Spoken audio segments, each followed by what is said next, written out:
Digital marketing నేర్చుకుని AI tools వాడుతూ డబ్బులు సంపాదించాలనుకుంటున్నారా? ఈ నెంబర్కి కాల్ చేయండి. నమస్తే విష పెద్దన గారు. నమస్తే ఉషా.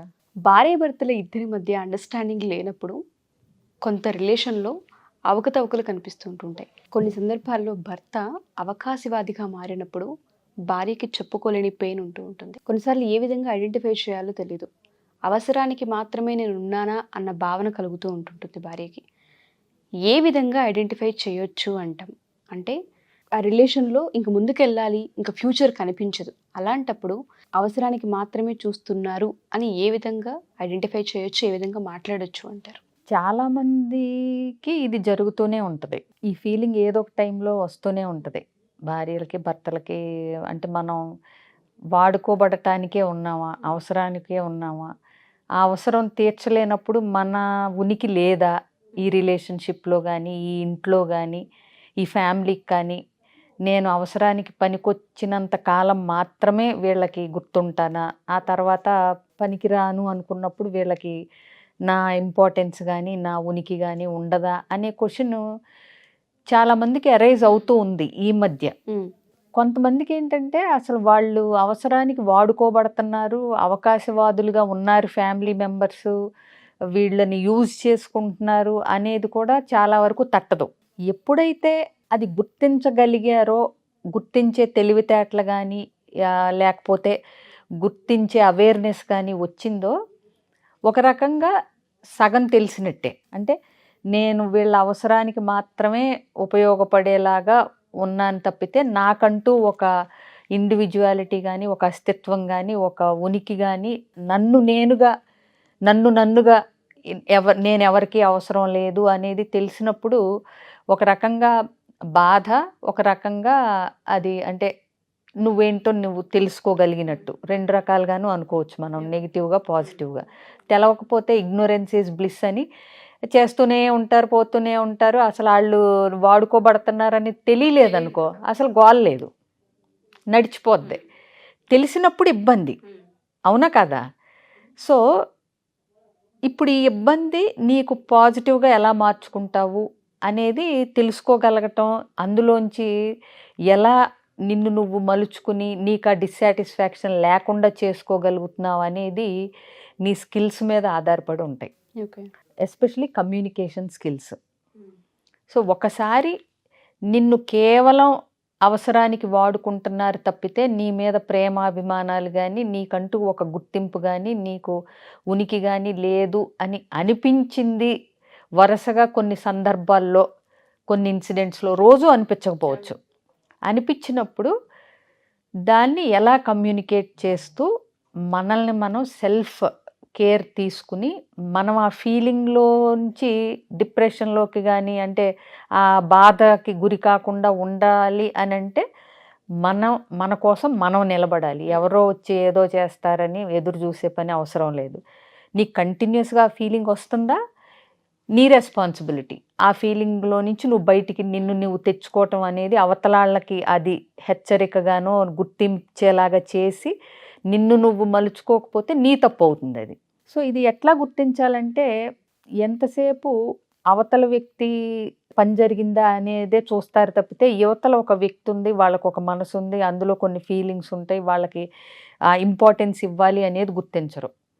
అవతల వ్యక్తి పనులు మాత్రమే జరిగితే చాలు, యువతల వ్యక్తి ఏమనుకున్నా ఏమైపోయినా పర్లేదు అనేది గమనించుకుంటే వాడుకోబడుతున్నావు అనేది లెక్క.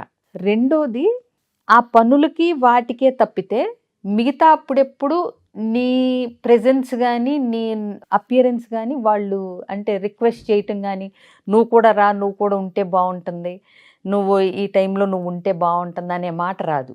అలాగే ఏ ఇంపార్టెంట్ విషయాలు షేర్ చేసుకోవటం కానీ, తనకు కూడా అది చెప్పాలి, తను కూడా నాతో పాటు అనేది లేకుండా డెసిషన్ మేకింగ్ ఒకవైపు నుంచే ఉంటుంది. అంటే ఇప్పుడు ఎవరో ఇద్దరిని పెళ్ళికి పిలిచారు, నేను ఒక్కడిని వెళ్తే సరిపోద్దని ఆయన డిసైడ్ అయితే సరిపోద్ది. అసలు పిలిచారని కానీ, నువ్వు వస్తావా అని కానీ, నేను ఒక్కడనే వెళ్దాం అనుకుంటున్నాను, నువ్వు పోనీ వద్దులే ఈసారికి అని కానీ అసలు కమ్యూనికేషనే ఉండదు. అంటే డెసిషన్ మేకింగ్ వన్ సైడ్. అంటే ఈవిడ వెళ్ళాలో వద్దో కూడా ఆయనే డిసైడ్ చేసేసుకుంటాడు. అలాగే ఆయన తీసుకెళ్లాలనుకున్న దానికి ఈవిడికి ఇష్టమా లేదా, అసలు తనకు ఓపిక ఉందా లేదా, తనకి ఇంట్రెస్ట్ ఉందా, తనకు అక్కడ ఎవరన్నా తెలిసిన వాళ్ళు ఉన్నారా లేదా అనేది అవసరం లేదు. తన పక్కన భార్య ఉండాలి, కనపడాలి అని అనుకుంటే కనుక 2 టికెట్లు బుక్ చేసేయటం, నువ్వు రావాలంటాం. సో వన్ సైడ్ డెసిషన్ అనమాట. సో ఇలాంటివి గుర్తించాలి. అంటే ఇట్లాంటివి జరుగుతున్నప్పుడు సుమారుగా మనం వాళ్ళ ప్రయారిటీస్కి ఉపయోగపడటానికి తప్పితే మనకంటూ ఒక వాల్యూ లేదని గుర్తించినప్పుడు కమ్యూనికేషన్ ఎలా చేయాలనేది ఇప్పుడు చెప్తాను. So first of all communicate చేస్తే ఏదో అయిపోద్దేమో అనే భయం కూడా ఉంటుంది. అసలు నేను చెప్తే ఏమంటారో, ఎదురు తిరిగానంటారేమో, ఒప్పుకోరేమో, నేను రానంటే బాగోదేమో, కోప్పడతారేమో. సో వాళ్ళు ఇచ్చే ఆ సైలెంట్ ట్రీట్మెంట్స్కో లేకపోతే క్రిటిసిజంకో విమర్శిస్తారనో అలుగుతారనో భయపడి సగం వీళ్ళు చెప్పాలనుకున్నది చెప్పరు. అర్థమైందా? కానీ 1-2 సార్లు స్లోగా రెసిస్టెన్స్ అనేది వాళ్ళకి అలవాటు చేస్తూ వీళ్ళు అనుకున్న దానికి కట్టుబడి ఉండగలగాలి. సపోజ్ నీకు ఆ పెళ్ళికి వెళ్ళటం ఇష్టం లేదా, టికెట్ బుక్ చేసినా సరే ఈసారికి వచ్చే ఓపిక నాకు లేదు, మీరు టికెట్ బుక్ చేస్తే క్యాన్సిల్ చేసేయండి, నన్ను మాత్రం మీరు వెళ్ళరండి, కానీ ఈసారికి మాత్రం నన్ను అడగొద్దు రమ్మని. అలాగే ఈసారి బుక్ చేసేటప్పుడు నాకు కుదురుతుందో లేదో, వీలైతే నన్ను అడిగి టికెట్ బుక్ చేయండి అనేది శాంతంగానే చెప్పొచ్చు. ఓకే.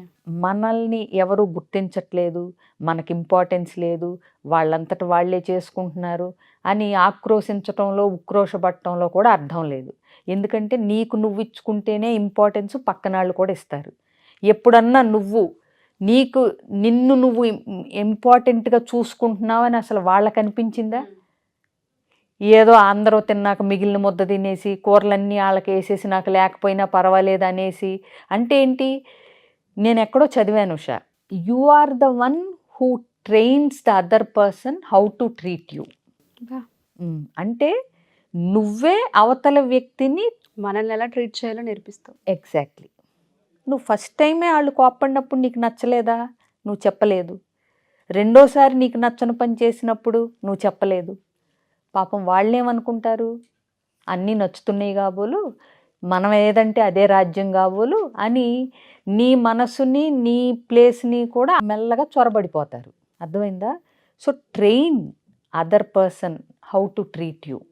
అది నువ్వు చెయ్యాలి అంటే first of all treat your self like a queen. నువ్వే ముందు మహారాణిలాగా నిన్ను నువ్వు చూసుకో. అలానే అవతలాన్ని ట్రీట్ చేయొద్దు. ఎప్పుడు అవతలాన్ని కూడా కింగ్ లాగే చూడు. నువ్వు రాణివైతే ఆయన్ని రాజులాగా చూడు, బట్ ఆయన రాజు, నువ్వు దాసిలాగా ఉండాల్సిన పని లేదనేది గుర్తుపెట్టుకుని నీకు కూడా రాణి హోదా ఇచ్చుకున్నప్పుడు ఆయన కూడా నిన్ను రాణిలాగానే చూస్తారు. అర్థమైందా? సో అందుకని అవకాశవాది నా భర్త, అవకాశవాది నా పిల్లలు, అందరూ నన్ను వాడుకుంటున్నారని నువ్వు బ్లేమ్ చేసే ముందల ఆ అవకాశం మనమే ఇచ్చామేమో వాళ్ళకి అనేది గుర్తించగలగాలి. గుర్తించి కరెక్షన్స్ చేసుకోండి. స్లోగా అయినా వాళ్ళు తెలుసుకుంటారు. వాళ్ళేమి నీ శత్రువులు కాదు, అవునా? కాబట్టి గయ్యాళ్ళలాగా మారి అరవాల్సిన పని కూడా లేదు. అది మన బిహేవియర్లో కనిపిస్తూనే ఉంటుంది. ఫర్మ్నెస్. ఒకసారి నీకు ఇష్టం లేనిది నువ్వు చేయదు అని తెలిస్తే రెండోసారి వాళ్ళు అసలు ఇష్టం లేని దాన్ని మనకి చేయమనే ధైర్యం కూడా చేయరు. అర్థమైందా? So clarity and communication. నీకు కన్సిస్టెన్సీ ఎప్పుడూ ఒకే రకంగా ఉండు. నీకు ఎవరు బలవంత పెట్టినా నీకు పలానాది అంటే కాఫీ తాగటం ఇష్టం లేదు అనుకుందాం. చిన్న ఉదాహరణే చెప్తాను నేను. ఎవరు బలవంత పెట్టినా నువ్వు కాఫీ తాగలేదనుకో, 2 సార్లు చూసి నీకు కాఫీ ఆఫర్ చేయటం, ఈవిడికి కాఫీ ఇష్టం లేదు, మనం బలవంత పెట్టినా తాగదు కాబట్టి ఆవిడికి ఇష్టమైంది ఏదో ఇద్దాం అనుకుంటారు. అవునా? పోన్లే, చాలామంది చిన్న చిన్న వాటికే నాకు అర్థం కాదు, మీ కాఫీ టీ ఏది తాగుతారు అన్నప్పుడు మీరేదంటే అదే అంటారు, ఏది నిజంగా ఇష్టం లేకపోతే కూడా. సో వాళ్ళు ఆఫర్ ఇచ్చినప్పుడు ఓకే, మనకు 2 ఇష్టమైనప్పుడు ప్రాబ్లం లేదు ఉషా. బట్ మనం టీయే తాగుతాము అన్నప్పుడు ఏంటంటే పర్లేదులేండి, కాఫీ నాకు అంత అలవాటు లేదు, ఇప్పుడు టీ పెట్టకపోయినా పర్లేదు ఓకే అనాలి తప్పితే ఏదైనా పర్లేదు అంటే ఏమవుతుంది అక్కడ, నీకు ఇష్టం లేని కాఫీ నువ్వు బలవంతంగా తాగాల్సి వస్తుంది. ఈ సంగతి తెలియని వాళ్ళు ఏమనుకుంటారు, రెండోసారి వాళ్ళు కాఫీ పెట్టుకుంటారు, నీకు కాఫీ ఇస్తారు. అవునా? ఇది చిన్నదే అయ్యుండొచ్చు, బట్ ఇదే పంధ నువ్వు ప్రతి విషయంలో అడ్జస్ట్ అవుతూ ఈ అవతల వ్యక్తులకి ఇబ్బంది ఎందుకులే అని నువ్వు చేసే అలవాటు ముందు ముందు నీకు ప్రతి విషయంలో ఇబ్బందికరంగా మారుతుంది. ఇది ఒక కప్పు కాఫీ కాబట్టి ఇది ఓకే, నువ్వు కళ్ళు మూసుకుని తాగేస్తావు అయిపోద్ది. బట్ మిగతా ఈ ఇంట్లో ఎస్పెషలీ వైఫ్ అండ్ హస్బెండ్ రిలేషన్లో పిల్లల దగ్గర నువ్వు ఇట్లా సర్దుకుపోతూ పోయి తర్వాత గుదిబండగా అయిపోయిందని బాధపడటంలో అర్థం లేదు. సో ఆ క్లారిటీ ఉంచుకో, నీకు ఏది నచ్చితే అదే తాగు. చిన్న జీవితం, ఆ క్లారిటీ నువ్వు కనుక అవతల వ్యక్తులకి ఇవ్వగలిగితే వాళ్ళు వాడేసుకుంటున్నారు నన్ను అనే బాధపడాల్సిన అవసరం ఉండదు. ఎందుకంటే వాడుకునే అవకాశం తెలియకుండా మనమే ఇస్తున్నామేమో చెక్ చేసుకోండి. మీరు అన్నట్టుగానే అవకాశవాది అనే ముందు అవకాశం ఇచ్చామేమో చెక్ చేసుకోండి. ఆ తర్వాత కూడా అవకాశవాదులుగా ఉండి ఎలా అంటే నన్ను కలవండి, నేను చెప్తాను. Sure ma'am.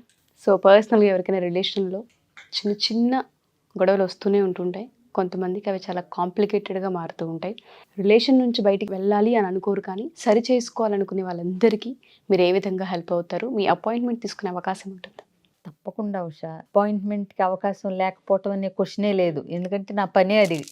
స్క్రీన్ మీద కనిపిస్తున్న నెంబర్ కాంటాక్ట్ చేస్తే ఎవరికి ఎలాంటి ఇష్యూస్ ఉన్నా రిలేషన్షిప్లో కానీ ఫ్యామిలీలో కానీ కన్సల్ట్ చేయొచ్చు. వాళ్ళ అపాయింట్మెంట్ ఫిక్స్ చేసి డీటెయిల్స్ చెప్తారు. ఇకపోతే విడిపోవాలా కలిసి ఉండాలా అనేది ఎప్పుడు డెసిషన్ ఫైనల్గా వాళ్ళదే ఉంటుంది. బట్ అందులో మన ప్రమేయం ఎంత ఉంది? ఎందుకంటే నేను ఈ మధ్య 2-3 కేసులు విన్నాను. భార్యాభర్త ఇద్దరు విడిపోయారు, ఇద్దరూ రెండో పెళ్ళిళ్ళు చేసుకున్నారు. ఇద్దరికి ఫస్ట్ వాళ్ళే బెటర్ అనిపించింది. సో ఇప్పుడు మళ్ళీ అది విడాకులు తీసుకుని మళ్ళీ వీళ్ళిద్దరే పెళ్లి చేసుకోవాలని డిసైడ్ అవుతున్నారు.